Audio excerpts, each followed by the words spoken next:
அம்மா. ம் என்ன முத்து, ரொம்ப சந்தோஷமா இருக்க மாதிரி தெரியுது. ஆமாம்மா, அது சொல்லு. இல்ல, அம்மாவும் வர வேண்டான்னு சொல்லிட்டு நீங்களும் மீனாவும் பிடிவாதமா இருந்தீங்க. பிரகாஷ் தம்பிக்கும் எனக்கும் அது நினைச்சு ரொம்ப கவலையா இருந்துச்சுமா. பரவாயில்ல, இப்ப 2 பேருமே ஒத்துக்கிட்டீங்கல்ல, மனசுக்கு ரொம்ப ஆறுதலா இருக்குமா. முத்து, அவ இந்த வீட்டுக்கு வராங்கிறதுக்காக அவ மேல இருக்க கோவம் எனக்கும் மீனாக்கும் இன்னும் கொஞ்சம் கூட குறையல. அது குறைய போறதும் இல்ல. எப்போ தான் புருஷன் தப்பானவன்னு ஒதுக்கிட்டு அந்த ஆளை தலை முழுகிட்டு வராளோ அப்பதான் அவ எனக்கு பொண்ணு. என்ன இவரு ஆரம்பத்துல இருந்தே அம்மா பேச்சை எடுத்தாலே அவாய்ட் பண்றாரு? ஒருவேளை இவருக்கு பிடிக்கலையோ? எல்லாரும் இந்த வீட்ல மத்தவங்க இருக்கிற மைண்ட் செட்ல தான் சிபி சாரும் இருக்காரா? அப்போ அவருக்கு உண்மை தெரிஞ்சா என்ன செய்வாருன்னு தெரியலையே. ஷோ, நம்ம கிட்ட நல்லா பேசுறாரு, பழகுறாரு நினைச்சு உண்மையை சொன்னா ஏத்துப்பாருன்னு நினைச்சது தப்பா போச்சே. இப்ப என்ன பண்றது? என்னாச்சு தமிழ்? மாமா, நாம நினைக்கிற மாதிரி இல்ல மாமா. சிபி சாரும் அம்மாவோட பேச்சு எடுத்தாலே டென்ஷன் ஆகுறாரு. ஆமா, இந்த வீட்டில் யாருக்குமே என் தங்கச்சியை பிடிக்கல. அவனுக்கு மட்டும் எப்படிமா பிடிக்கும்? சின்ன வயசுல இருந்தே சொல்லி கொடுத்து வளர்த்துருப்பாங்க. இல்ல மாமா, நான் கூட சிபி சார் அப்படி இருக்க மாட்டாருன்னு நினைச்சேன். அம்மா அவரை பாசமா வளர்த்ததா சொன்னீங்கல்ல, அதெல்லாம் நினைச்சு நான் அவர்கிட்ட உண்மையை சொல்லிடலான்னு யோசிச்சேன். ஐயோ, ஆனா அவர் பேசுறத வச்சு நான் புரிஞ்சுக்கிட்டேன், இது சரியா வராது மாமா. ஆனா பர்த்டேக்கு அம்மா வராங்களே, என்ன பண்றது? அதுக்கு நான் வேற பிளான் வச்சிருக்கேன். உங்க எல்லாருக்கும் வணக்கம். என் புள்ள இருக்கானா இல்லையாங்கிறது இங்க வந்திருக்க பல பேருக்கு தெரியாது. இந்த பிறந்த நாள ஆரம்பத்துல நாங்க சிம்பிளா பண்ணலான்னு தான் நினைச்சோம். ஆனா என்னோட பையன் பிரகாஷ் மீண்டும் திரும்பி வந்துட்டாங்கிறத உங்க எல்லாருக்கும் தெரியப்படுத்துறதுக்காக தான் இந்த ஃபங்க்ஷனை இவ்ளோ பெருசா ரெடி பண்ணிருக்கோம். இத்தனை வருஷம் நான் இவ்ளோ பெரிய சாம்ராஜ்யத்தை கஷ்டப்பட்டு உருவாக்கி இருந்தாலும் என் மனசுல இருந்த பெரிய குறை என் புள்ள கோமால இருந்ததுதான். என் புள்ள இன்னைக்கு மீண்டு வந்துட்டான்.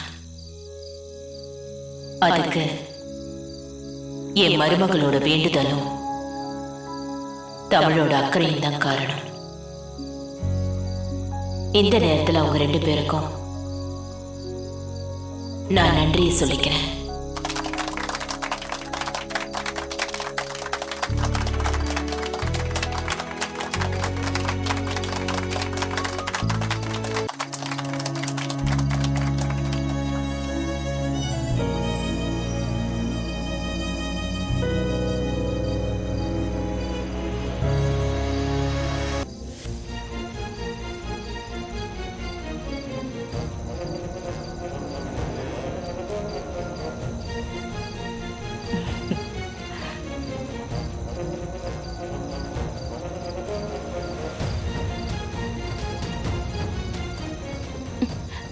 ஏ சேது, இவங்க வரமாட்டேன்னு சொன்னாங்க, எப்படி வந்தாங்க? அதெல்லாம் உங்க அம்மா ஒத்துக்கிட்டாங்க வர்ஷினி. பாத்தீங்களா எவ்வளவு ஒய்யாரமா வந்துகிட்டு இருக்கான். இப்ப என்ன பண்ண போறோம்? கொஞ்சம் பொறுமையா இரு அமுதா, பாத்துக்கலாம்.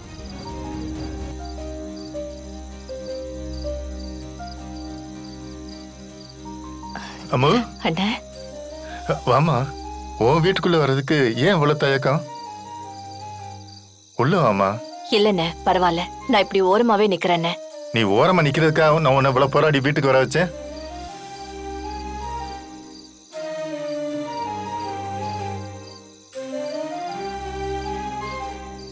வாமா போலாம். வா வாமா. இருங்க இருங்க. மீனா, பக்கத்துல வா. பக்கத்துல வான்னு சொன்னேன். அம்மா, நீங்களும் வாங்கம்மா. வாங்க. எல்லாரும் பக்கத்துல வாங்க. இப்ப இடுங்க.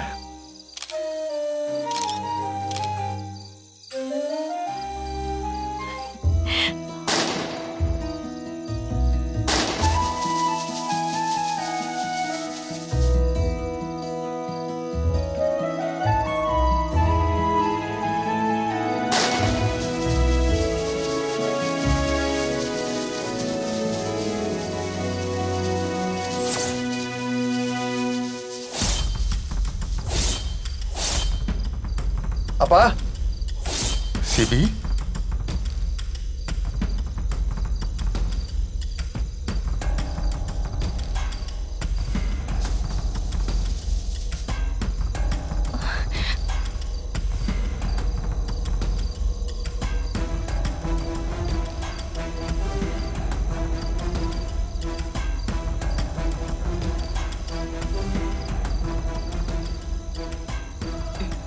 சிபி, நீ எங்கேயோ வெளியே போயிருக்க, முக்கியமான வேலைன்னு சொன்னாங்க. ஆமா ஜானு, போனேன் தான். ஆனா போன வேகத்திலே திரும்பி வந்துட்டேன். என்னப்பா வேலையை பாதியிலே விட்டுட்டு வந்துட்டியா? அது முக்கியமான வேலைன்னு சொன்னனே. அப்பப்பா பதறாதீங்கப்பா. ஜானுவை விட நீங்க வேலையில பயங்கர பொறுப்பா இருக்கீங்க. அப்பா, நான் வேலையை விட்டுட்டுலாம் வரல. எல்லா வேலையும் பெர்ஃபெக்ட்டா கரெக்டா முடிச்சு தான் கிளம்பி வந்தேன். இது ரொம்ப வருஷம் கழிச்சு நடக்கிற பார்ட்டிப்பா. எனக்கு விவரம் தெரிஞ்சு நடக்கிற உங்க ஃபர்ஸ்ட் பர்த்டேப்பா. இதெல்லாம் மிஸ் பண்ண கூடாதுல்ல. சூப்பர்ப்பா. அண்ணா கலக்குறண்ணா. நீ வருவன்னு எங்க யாருக்குமே நம்பிக்கை இல்ல.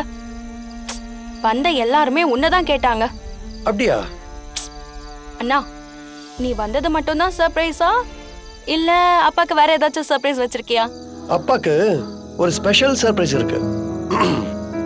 கேடி மச்சான். ம்